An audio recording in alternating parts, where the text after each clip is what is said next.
They say money shows true colors, but power reveals the soul. This story isn't about money. It's about pride, cruelty, and justice coming when no one expects it. Picture this. A giant company in the heart of the city. Shiny glass towers. Employees rushing in with coffee cups. Managers barking orders. And at the top of it all, a man everyone whispers about but almost no one sees. The CEO. James Carter. Wealthy. Educated. But hidden. Because James had a plan. He wanted to know the truth about his empire. Not the reports. Not the fake smiles in board meetings. The truth in the hallways. The truth in the cafeteria. The truth at the very bottom. And so, one Monday morning, the CEO came to work. Not in a suit. Not with his driver. But in gray overalls. Holding a mop bucket. Pretending to be a janitor. Nobody knew. Nobody suspected. And that's when he met her. Linda. The floor manager. Cold eyes. Sharp tongue. And a smile that never reached her face. She had a reputation. Strict. But fair. Or so people thought. But behind closed doors, she was something else. And James was about to see it all. The first day, she didn't even look at him. Just waved him away like a shadow. Clean faster, she snapped. Her voice cut through the air. James lowered his head. He didn't argue. Because the point wasn't to fight. It was to watch. The second day, it started. The whispers. The casual cruelty. Linda mocking a young black employee's accent. Rolling her eyes when another woman spoke Spanish on the phone during break. Calling them unprofessional. Calling them lazy. James kept sweeping. But inside, his stomach burned. He wanted to scream. But he held it. Because he needed to see more. Day 3, she crossed the line. A young man named Terrence. Polite. Hardworking. Always early. Always careful. He asked Linda a question about his schedule. And she laughed. A cruel, bitter laugh. Maybe if you people knew how to read a calendar, you wouldn't be asking stupid questions. The whole office went silent. James gripped the mop so tight his knuckles turned white. He wanted to drop the act. He wanted to say, I own this place. But not yet. Because Linda wasn't done. That night, she made him stay late. Clean the bathrooms again, she ordered, though they were spotless. James obeyed. Scrubbing floors that didn't need scrubbing. Listening as she muttered racial slurs under her breath. And that's when he knew. This wasn't just stress. This wasn't just a bad mood. This was who she was. Day 4, James tested her. He pretended to struggle with English. Asked for directions to the supply closet. And her mask came off completely. She hissed, go back where you came from. James froze. The CEO of the company. The man who signed her paycheck. Being told he didn't belong. Irony cut deeper than any insult. But James said nothing. He just nodded. Carried his mop. And walked away. Because revenge was building. Like a storm. Day 5. Friday. The office buzzed. The office buzzed. Linda strutted like a queen. Shouting orders. Belittling staff. She didn't know. That every word. Every insult. Every sneer. Had been witnessed. Not by a powerless janitor. But by the man who could end her career with one sentence. And that day came faster than she ever imagined. James entered the break room with his mop. Linda was already there. Cornering a young woman named Maria. Her voice sharp. You'll never move up here, she sneered. Not with your accent. Not with your skin. People like you should be grateful you even have this job. The room froze. Employees stared. Some wanted to speak. But fear tied their tongues. And then it happened. The mop clattered to the floor. James straightened his back. And for the first time, he looked Linda dead in the eye. His voice steady. Cold. Powerful. That's enough. Linda laughed. Excuse me. You don't tell me what's enough. You're just a janitor. James stepped forward. No. I'm not. Her smirk faltered. The room fell silent. James reached into his pocket, pulled out a black leather ID card, and placed it on the table. The golden letters shone. CEO, James Carter. Gasps filled the air. Chairs scraped. Eyes widened. Linda's face drained of color. You're joking, she stammered. But James' eyes didn't blink. Do I look like I'm joking? The silence was deafening. And then James spoke. Louder now. His voice echoing. Linda, I have watched you. I have heard you. I have seen the way you treat people in this company. The cruelty. The racism. The lies. Her lips trembled. She tried to laugh it off. Sir. I didn't mean, but James cut her. You humiliated Terrence. You insulted Maria. You told me to go back where I came from. Me. The man who built this company from nothing. The room exploded with whispers. Phones recording. Eyes darting. Linda stuttered. Please, you don't understand. I was just, James slammed the table with his hand. Enough. His voice thundered. You're finished. You're fired. Effective immediately. The employees gasped again. Some clapped under their breath. Tears welled in Maria's eyes. Terrence's jaw dropped. Linda's knees buckled. She tried to grab a chair. Tried to plead. But James didn't flinch. Security will escort you out. And in seconds, 2 guards appeared. The same guards who once ignored James in his janitor clothes now stood at his side like soldiers. Linda screamed. This isn't fair. You can't do this. But James leaned close. His voice a dagger. You did this to yourself. And with that, they dragged her out. Kicking. Cursing. Her empire of fear crumbling in front of the very people she oppressed. But here's where the story turns darker. Because when Linda left, the office erupted in relief. Cheers. Hugs. Even tears. But James didn't smile. He looked around the room. At the faces. At the fear that still lingered. And he realized. Linda wasn't the only problem. There were others. People who clapped in her face but whispered behind closed doors. He could see it in their eyes. The guilt. The shame. The fear of being next. And James knew. This was bigger than firing one racist manager. This was a war inside his own company. A war he hadn't even begun to fight. He turned to the staff. His voice calm now. But let this be clear. This company will not be a place of hate. Not while I'm here. Applause shook the walls. But inside James, a storm raged. Because in his pocket was a folder. A folder full of anonymous complaints. Letters never answered. Emails ignored. And at the top of that pile, one name kept appearing. One name even more powerful than Linda. One name that terrified even the bravest employees. And James whispered to himself. This is only the beginning. The office thought it was over. Linda was gone. Justice had been served. But James Carter knew better. Because when he opened the folder in his pocket, the names inside told a story darker than Linda's cruelty. Dozens of complaints. Anonymous letters. Broken careers. Whispers of people who tried to speak up and were silenced. And one name kept coming back. Robert Kane. Senior Vice President. Old guard. Ruthless. Respected. But feared. The kind of man who smiled in board meetings but crushed anyone beneath him. And the worst part? He was untouchable. Or so everyone thought.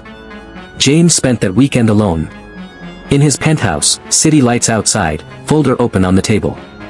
Page after page, the truth stared back. Robert protecting bad managers. Ignoring harassment claims. Firing whistleblowers under the guise of poor performance. Covering for executives who bullied, who discriminated, who destroyed lives. James read every word. His hands shook. This wasn't just one bad apple. This was rot at the very top. And Robert was the king of it. Monday morning, James didn't wear the suit. Not yet. He wore the same gray overalls. The janitor disguise. Because he wanted Robert to show his true face. And he didn't have to wait long. The executive floor buzzed with tension. Linda's firing had spread like wildfire. People whispered in corners. Some celebrated. Some panicked. And Robert came. He was furious. James mopped in silence near the elevators, head down, but ears sharp. Robert stormed past, his voice booming on the phone. The CEO humiliated us. Fired Linda without protocol. I'll fix this. He forgets who runs this place day to day. James froze. Fix this? Who runs this place? Robert's arrogance poured out like poison. And James knew. This wasn't about justice. It was about power. But James had patience. He followed Robert's movements all week. Quiet. Invisible. The janitor nobody noticed. And what he heard made his blood boil. Meetings where Robert mocked diversity hires. Jokes about accents. Plans to quietly replace anyone who didn't fit the culture. One night, James caught him in the break room with two managers. Robert leaned close, whispering. Linda was sloppy. She got caught. But don't worry. I'll make sure Carter doesn't pull another stunt like that. He doesn't understand how this company works. The managers laughed. Nodded. And Robert grinned like a wolf. James gripped the mop handle. His chest burned. He wanted to storm in, flip the table, end it all right there. But no. This time, he needed proof. He needed to expose Robert so thoroughly that no one could defend him. Not even the board. And that meant one thing. Recording. That night, James went home. He opened a drawer. Inside, a small voice recorder. Sleek. Discreet. He placed it in his pocket the next morning. And when Robert spoke again, the recorder caught it. Every insult. Every threat. Every racist joke. Every whisper of cover-ups. For days, James gathered evidence. Nights, he listened to the recordings, his anger growing with each replay. But he didn't stop. He waited. He needed the perfect moment. And it came sooner than he expected. A Thursday afternoon. The boardroom. Robert sat at the head of the table. Not James. Because James, disguised as the janitor, was already inside. Cleaning. Silent. Invisible. Robert didn't even look at him. Didn't care. His focus was the board members on the call. His voice smooth, calculated. We need to control Carter. He's reckless. He fired Linda without clearance. He's making us look weak. If he keeps this up, we'll lose control of the culture we built. James froze. The culture we built. The culture of fear. Of hate. The very poison he swore to destroy. His hand slipped into his pocket, pressed the recorder. Click. And the device captured everything. Robert smirked. If Carter steps out of line again, I'll push for a vote. We'll strip his authority. He won't even see it coming. The board nodded. Some hesitant. Some silent. But no one objected. And James realized. This wasn't just Robert. It was all of them. A system. A network. Protecting itself. Protecting hate. James wanted to scream. But instead, he mopped the floor. Quiet. Calm. His mind racing. Because now, he had them all.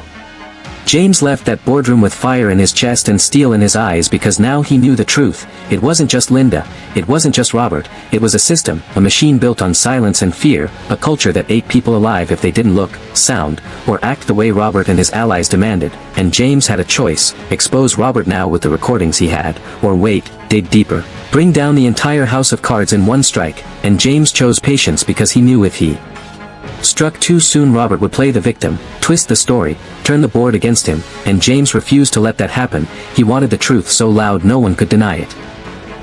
That night James sat in his office long after the building emptied, the city below glittering, his phone on the desk, the recorder playing Robert's voice over and over, the venom in those words enough to destroy careers if handled right. But James wanted more. He wanted the rot exposed at its root, so he made a plan. He called in someone he trusted. Her name was Angela Brooks, head of compliance, sharp, fearless, one of the few executives who'd risen without Robert's approval, and she hated him for the roadblocks he set in her path. When James called, she came immediately. They sat in silence first. James slid the recorder across the desk, Angela pressed play, and the color drained from her face as Robert's words filled the room. By the time it ended, Angela's fists were clenched. "He's finished," she whispered, but James shook his head. "Not finished, not yet. We need him to bury himself deeper. I want the board, the managers, every shadow player who hides behind him exposed. I want no excuses, no denials. When the truth comes out they all fall together." Angela nodded, fire in her eyes. "So what's the plan?"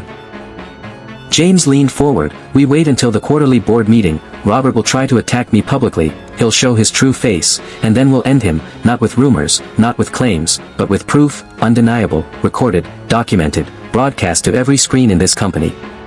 The day came, the boardroom filled, screens lit up across every floor, employees tuned in. Robert walked in with confidence, shaking hands, smiling wide, thinking the world was his stage. James sat at the head of the table this time, not in overalls, but in a sharp black suit, silent, calm, waiting. Robert cleared his throat. "Ladies and gentlemen, before we move forward, I must address recent actions by our CEO. While his intentions may be noble, firing Linda without due process was reckless, dangerous, and damaging to our culture. If this continues, we risk alienating valuable leaders, destabilizing our company, and losing control. Therefore I propose a vote to review Carter's authority."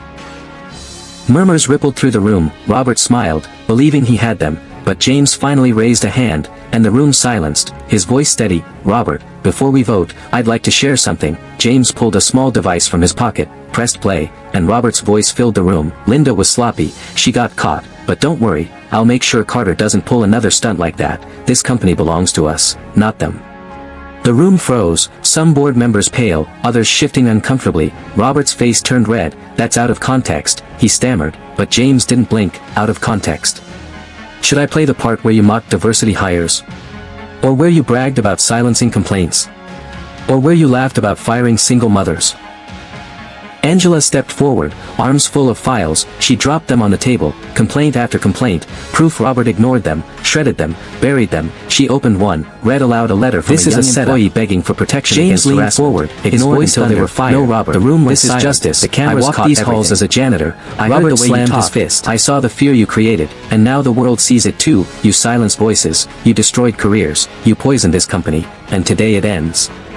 The board shifted. One member raised a hand. "I move for Robert Kane's immediate removal." Another seconded. The vote was swift, unanimous. Robert stripped of his position in minutes. Security entered. The same guards who once looked through James now stood by his side. Robert's face crumbled. He screamed, he cursed, he begged, but no one listened. They dragged him out of the room as employees across the company cheered from their screens. The culture of fear had shattered.